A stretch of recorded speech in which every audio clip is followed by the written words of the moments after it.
C'est le moment de l'année où j'aime bien prendre une pause, l'espace d'un moment, pour pouvoir être avec vous, pour pouvoir vous parler des avancées de ma chaîne au cours de la dernière année et également vous présenter certains des moments forts au niveau de ma photographie. Parlons d'abord de ma chaîne et parlons d'abord de vous.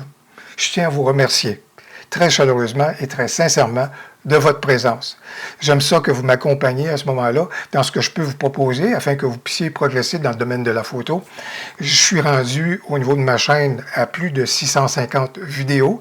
La dernière année a été fructueuse. Vous avez été 3500 nouveaux abonnés à vous joindre à la communauté, à vous joindre à ce moment-là et devenir abonné de la chaîne. Merci beaucoup à ce moment-là d'avoir choisi de faire route avec moi. Au niveau du nombre de vues au cours de la dernière année, aïe, aïe, aïe, 440 000 vues. 440 000 vues. Wow! Ça fait environ 27 000 heures de visionnement au niveau de ma chaîne. Alors, c'est vraiment très intéressant et je vous remercie à ce moment-là de l'attention que vous portez à ce que je suis en mesure de vous proposer. Au niveau des 5 vidéos qui ont été les plus populaires, toujours le matériel photo, ça retient l'attention des gens et également la question des abonnements. Alors, ma vidéo la plus populaire depuis les 2 dernières années, c'est celle qui porte sur les alternatives gratuites à Lightroom et Photoshop, mais également des vidéos qui sont bien populaires sont celles qui portent sur les objectifs que je peux vous suggérer pour ce qui est de la monture RF. Ça occupe la 2e et 3e position à ce moment-là dans mes top 5 vidéos de la dernière année. La 4e position est occupée par une vidéo que vous avez bien appréciée sur la mesure d'exposition, comment tirer profit à ce moment-là de cet outil-là dans votre boîtier.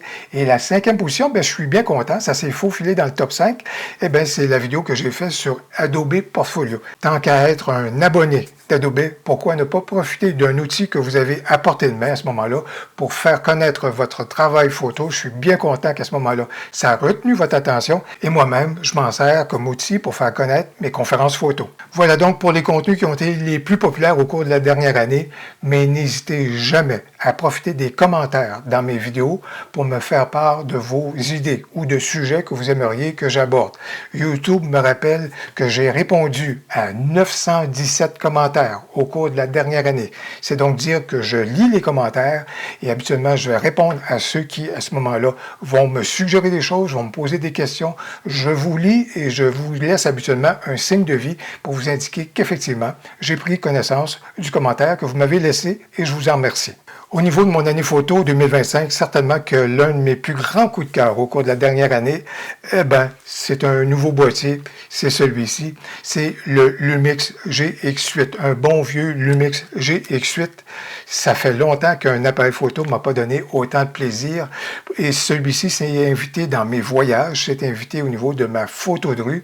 C'est un charme, c'est un plaisir renoué à ce moment-là de travailler et d'avoir ce boîtier-ci dans la main.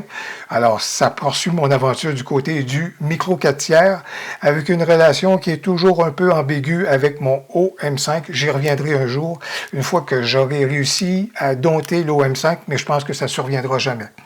Inutilement complexe, etc., etc. Mais oh là là, du côté de Panasonic et du Lumix à ce moment-là, oh, c'est un vrai plaisir de poursuivre l'aventure du côté du micro 4/3 avec le boîtier en question. Côté équipement également, j'ai testé bien souvent des objectifs qu'on m'a fait parvenir à ce moment-là, que ce soit Seven Artisans, TT Artisan, que ce soit du côté de Viltrox, un charme, etc.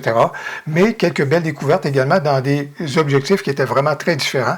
Et pour preuve, à ce moment-là, Astro Ori, le Fisheye 6.5 mm d'Astro Ori, aïe, aïe, aïe, ça c'était vraiment un objectif assez inusité, complexe au niveau de la retouche, si vous voulez, de la correction des perspectives, mais quel plaisir, et surtout au niveau du rendu des photos, ah là là, c'était vraiment quelque chose. Côté macrophotographie, j'aime toujours en faire avec le OM5, mais malheureusement, le temps m'a manqué pour faire des travaux un peu plus sérieux à ce chapitre-là, mais il y a quand même des réalisations que je trouve intéressantes que j'ai pu faire par rapport à tout ça. Mais je dois vous dire qu'une des belles découvertes et une des avancées que j'ai pu faire au niveau de ma photographie, plus particulièrement au niveau de la retouche, c'est le High Key. il y a une conférence photo que j'ai développée autour du Aiki et je dois vous dire que j'ai retouché beaucoup de photos. Dans le mode Aiki, j'ai beaucoup apprécié l'expérience. J'aime bien le rendu du Aiki au niveau de la photo onirique. C'est très intéressant d'ajouter à ce moment-là cet élément-là dans notre sac photo au niveau de la retouche pour produire des photos Aiki. Alors, c'est vraiment quelque chose qui a été intéressant et c'est une belle découverte pour moi à ce moment-là que j'ai pu connaître en 2025. Au niveau de la photo animalière, Anticosti reste un terrain de jeu extraordinaire et c'est un terrain de jeu où on est capable de voir souvent des altercations entre les animaux, même entre des chevreuils à ce moment-là pour venir exprimer une certaine domination, que ce soit entre deux frérots à ce moment-là au niveau de renard, que ce soit entre une pigarde et une corneille ou un corbeau. À ce moment-là, c'est vraiment quelque chose, si vous voulez, une querelle de territoire et ici également entre deux frérots au niveau de renard. Mais vous pouvez constater que les altercations dans le domaine de la photo animalière sont souvent source de photos très intéressantes. La photo onirique continue d'être une source d'inspiration pour moi et j'ai continué donc de faire des photos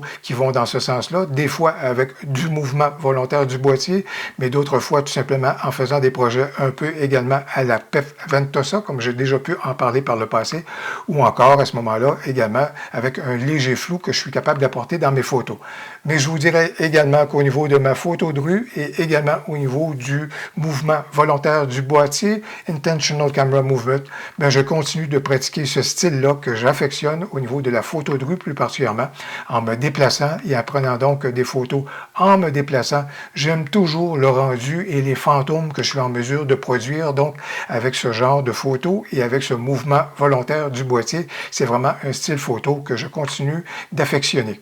Je tiens à vous remercier encore une fois pour votre présence soutenue. Je tiens également à vous souhaiter un très agréable temps des fêtes et surtout une très belle année photo 2026. Que la santé soit au rendez-vous et surtout, je vous le mentionnais, profitez des commentaires pour me faire part d'idées ou de sujets que je devrais aborder au cours de 2026. J'ai bien hâte de vous lire. Au plaisir, à la prochaine.